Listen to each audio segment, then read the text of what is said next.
Hello दोस्तों, कैसे हैं आप सभी लोग। मैं मोहित ठाकरे वेलकम करता हूं आप सभी का आपके अपने यूट्यूब चैनल वीरन एकेडमी के ऊपर। दोस्तों, आज के इस वीडियो लेक्चर में हम बात करेंगे स्ट्रक्चर ऑफ आयनिक क्रिस्टल्स के ऊपर। ये एक बहुत ही इम्पोर्टेंट टॉपिक है जहां से आपके डायरेक्टली या इनडायरेक्टली क्वेश्चन पूछे जाते हैं।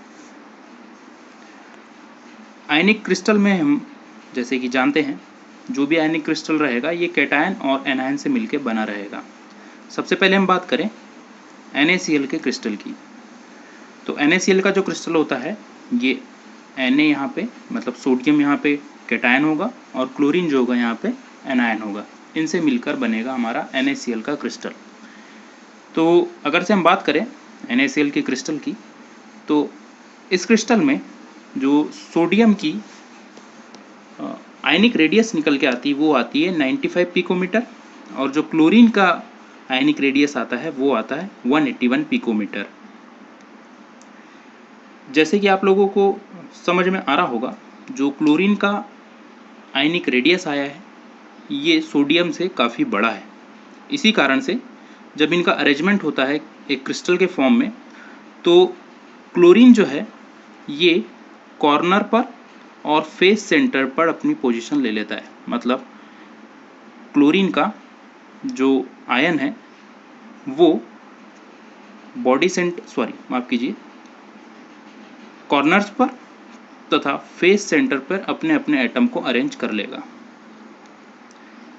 अब जो है हमारा सोडियम स्मॉल साइज होने के कारण ये जो है बॉडी सेंटर की पोजीशन और साथ ही साथ एज सेंटर की पोजीशन को ऑक्यूपाई करेगा।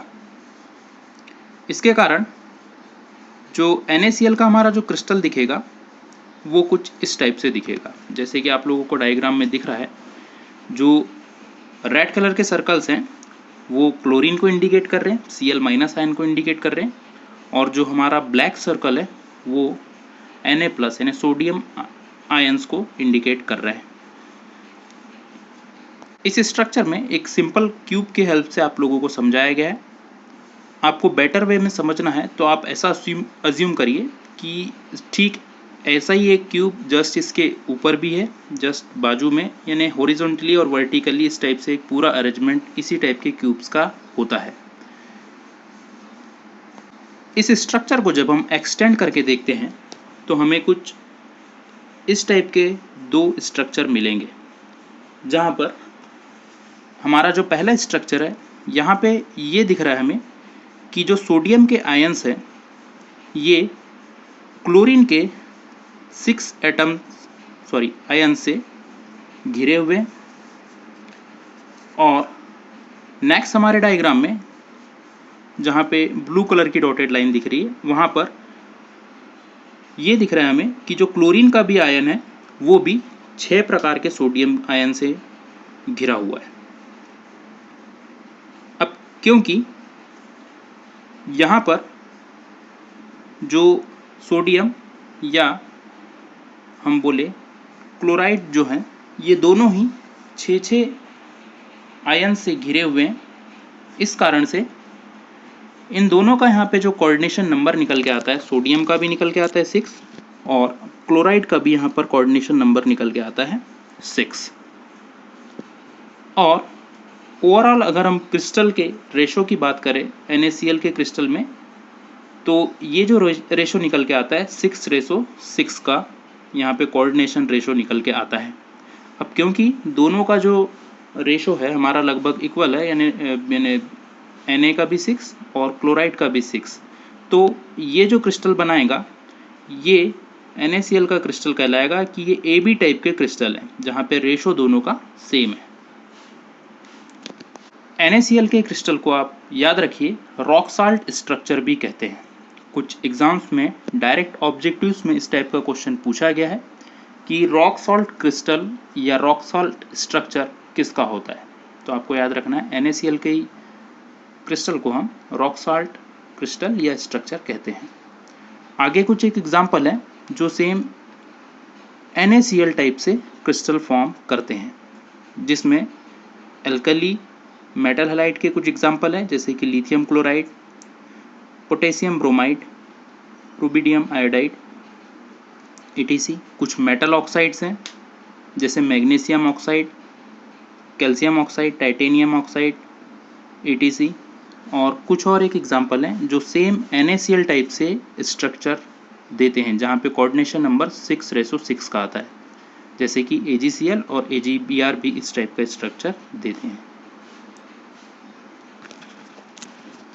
अब हम बात करें total number of ions per unit cell की, तो यहाँ पर ये आएगा जो total number of chlorine ion in per unit cell की हम बात करें अगर से, तो हमें मालूम है कि क्लोरीन ने जो स्पेस लिया था वो लिया था कॉर्नर का और फेस सेंटर का। इस कारण से कॉर्नर के कारण इसका जो फॉर्मूला बनेगा वो आएगा 8 × 1/8 प्लस इसमें हो जाएगा फेस सेंटर के कारण जो फॉर्मूला बना है 6 × 1/2। जब इसको हम सॉल्व करेंगे तो आएगा 4। आगे हम जब बात करें total number of sodium ion in per unit cell की, तो हमें मालूम है सोडियम का जो आयन है ये बॉडी सेंटर पे ऑक्यूपाई हुआ था और एज सेंटर पे ऑक्यूपाई हुआ था। तो इसके जो फॉर्मूले हमने पहले पढ़ चुके हैं उसके अकॉर्डिंग ये बनेगा 1 + 12 × 1/4। इसको भी जब हम आगे सॉल्व करेंगे तो ये भी इक्वल टू आएगा 4 के। तो हम यहाँ ये कह सकते हैं कि unit cell of NaCl contain 4 Cl ions and 4 Na ions। मतलब एक NaCl के यूनिट सेल में 4 क्लोरीन के आयन होंगे और 4 सोडियम के आयन होंगे। हमारे आज के सेकंड स्ट्रक्चर की अगर से हम बात करें तो ये स्ट्रक्चर है सीजियम क्लोराइड का। इससे रिलेटेड क्वेश्चन काफ़ी बार पूछे गए हैं, खासकर इसका कोऑर्डिनेशन नंबर का रेशो जरूर पूछता है। तो देखते हैं हम इसमें, यहाँ पे सीजियम का जो आयनिक रेडियस निकल के आता है वो आता है 174 पिकोमीटर, और जो क्लोरीन का जो हमारा आयनिक रेडियस निकल के आता है ये आता है 181 पिकोमीटर। इसके स्ट्रक्चर में बात की जाए तो क्लोरीन जो प्रेजेंट होगा वो कॉर्नर पे होगा और जो हमारा सीजियम जो होगा ये बॉडी सेंटर में प्रेजेंट होगा। अब क्योंकि दोनों की आयनिक रेडियस के बीच में काफ़ी कम डिफरेंस है, इसलिए यहाँ पर इसका वॉइस वर्सा भी पॉसिबल है। मतलब ये कि हमारा सीजियम भी कॉर्नर पे प्रेजेंट हो सकता है और क्लोरीन भी बॉडी सेंटर्ड बन सकता है, क्योंकि इनके आयनिक रेडियस में काफ़ी कम डिफरेंस है। इसी के बेसिस पे हम एक स्ट्रक्चर अगर से ड्रॉ करें तो हमें 2 टाइप के स्ट्रक्चर मिल सकते हैं, जैसे कि आप लोगों को डायग्राम में दिख रहा होगा।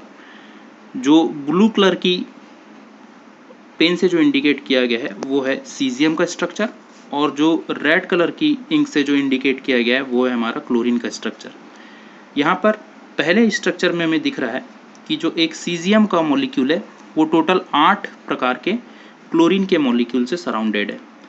ठीक वैसे ही सेकेंड स्ट्रक्चर में हमें दिख रहा है कि जो हमारा एक क्लोरीन का मॉलिक्यूल है ये टोटल 8 सीजियम के आयन से सराउंडेड है।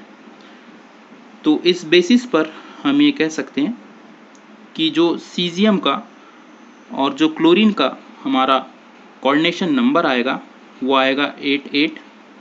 ओवरऑल क्रिस्टल की बात करें हम, ओवरऑल सीजीएल मतलब सीजियम क्लोराइड के क्रिस्टल की बात करें हम, तो इसका जो रेशो आएगा ये अगेन 8:8 का आएगा। क्योंकि रेशो यहाँ पे सेम है इस कारण से सीजियम क्लोराइड का भी जो स्ट्रक्चर है वो भी AB टाइप का आयनिक स्ट्रक्चर कहलाएगा। आगे हम बात करें total number of ion per unit cell की, तो हमें मालूम है कि जो हमारा क्लोरीन होता है ये इसने कॉर्नर को ऑक्यूपाई किया है, तो कॉर्नर के लिए इसका फॉर्मूला होगा 8 × 1/8 = 1। और जो हमारा सीजियम था इसने बॉडी सेंटर को ऑक्यूपाई किया है, इसलिए इसका फॉर्मूला होगा 1। इसका वॉइस वर्सा भी पॉसिबल है, यानी इस केस में क्या होगा कि जो सीजियम है वो हमारा आ जाएगा कॉर्नर्स पे, तब भी इसका वैल्यू सेम आएगा 1, और जो हमारा क्लोरीन होगा ये आ जाएगा हमारा बॉडी सेंटर पे, तब भी इसका वैल्यू आएगा 1। तो दोनों ही केस में हमारा जो दोनों का टोटल नंबर ऑफ आयंस आएंगे वो 1 ही आएंगे। तो इससे हम ये कह सकते हैं कि जो हमारा यूनिट सेल है सीजियम क्लोराइड का, वो कंटेन करता है एक सीजियम और एक क्लोराइड का मॉलिक्यूल। मतलब एक यूनिट सेल ऑफ CCl में 1 क्लोरीन का मॉलिक्यूल होगा और 1 सीजियम का मॉलिक्यूल होगा। अगले स्ट्रक्चर की बात की जाए तो अगला स्ट्रक्चर है हमारे पास जिसके बारे में ज़्यादा पूछा जाता है, वो है हमारा जिंक सल्फाइड का स्ट्रक्चर। जिंक सल्फाइड को हम जिंक ब्लेड भी बोलते हैं और फेरेराइट भी बोलते हैं। आगे हम यहाँ पे बात करें इस स्ट्रक्चर में, तो यहाँ पर जो जिंक का आयनिक रेडियस निकल के आता है वो आता है 74 पिकोमीटर, और हमारा जो सल्फाइड के लिए सल्फर का जो यहाँ पर आयनिक रेडियस निकल के आता है वो आता है 184 पिकोमीटर। जिंक सल्फाइड के स्ट्रक्चर में जो जिंक रहता है वो सराउंडेड होता है 4 सल्फर मॉलिक्यूल से, और ठीक ऐसे ही यहाँ पर सल्फाइड भी जो है हमारा वो सराउंडेड होता है 4 जिंक मॉलिक्यूल से, आयन से। अब यहाँ पर भी दोनों का जो रेशो आ रहा है, क्योंकि दोनों जो है आगे हम डायग्राम में इसको समझेंगे, दोनों ही जो है 4 अपोजिट आयन से घिरे हुए हैं। इस कारण से इनका जो कोऑर्डिनेशन नंबर आया वो 4 आया। और जो ओवरऑल क्रिस्टल की बात करें हम, तो इसका भी जो रेशो आएगा वो आएगा 4:4 का। क्योंकि रेशो सेम आया है इस कारण से ये भी जो स्ट्रक्चर फॉर्म करेगा वो भी AB टाइप का स्ट्रक्चर फॉर्म करेगा। आगे जैसे हमको जिंक ब्लेड के स्ट्रक्चर में दिख रहा है, जो ब्लैक कलर से इंडिकेट जो सर्कल्स हैं वो है हमारे जिंक, और जो रेड कलर से इंडिकेट हैं हमारे वो हैं सल्फाइड। तो यहाँ पर एक मैंने जो स्ट्रक्चर बनाया है उसी को आगे जब एक्सटेंड किए इस स्ट्रक्चर को, तो हमें कुछ ये जो 2 टाइप के अरेंजमेंट दिखेंगे। जहाँ पे पहले अरेंजमेंट में ये दिख रहा है कि एक जो सल्फाइड है आयन है वो 4 टाइप के जिंक से सराउंडेड है, और सेकंड स्ट्रक्चर में हमें दिख रहा है कि जो एक हमारा जिंक है वो 4 टाइप के सल्फाइड से सराउंडेड है। इस कारण से यहाँ पे कोऑर्डिनेशन नंबर निकल के जो आता है वो आता है 4:4 का। और क्योंकि रेशो जो है कोऑर्डिनेशन नंबर का सेम है, इसलिए जो क्रिस्टल टाइप बनाते हैं वो AB टाइप के बनाते हैं। कुछ अदर एग्जांपल्स की बात करें हम जो सेम जिंक ब्लेड जैसे स्ट्रक्चर बनाते हैं वो हैं CuCl, CuBr, कैडमियम सल्फाइड और सिल्वर आयोडाइड। दोस्तों, उम्मीद है आप लोगों को ये लेक्चर पसंद आया होगा। वीडियो अगर से पसंद आया तो वीडियो को लाइक ज़रूर करें, साथ ही साथ दोस्तों को शेयर करें और चैनल को सब्सक्राइब ज़रूर करें। इस टॉपिक से क्वेश्चन आने के चांसेस बहुत ज़्यादा हैं, इसलिए आप इसको बहुत अच्छे से तैयार करें। Thank you so much.